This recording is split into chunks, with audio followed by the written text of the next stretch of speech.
Hi guys, in the video I showed the new feature from Agno. Now you can use Agno with LMStudio. How does it work?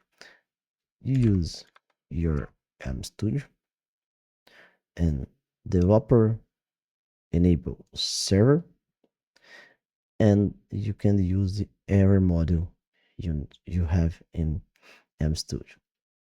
Very simple. Now I have in model package LMStudio. You set ID. Let's try it. I run this is my terminal and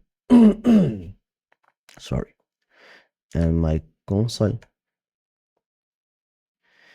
I have logs here and this generating. But this in my terminal. This work very simple. It is. Thanks for watch. I see you next.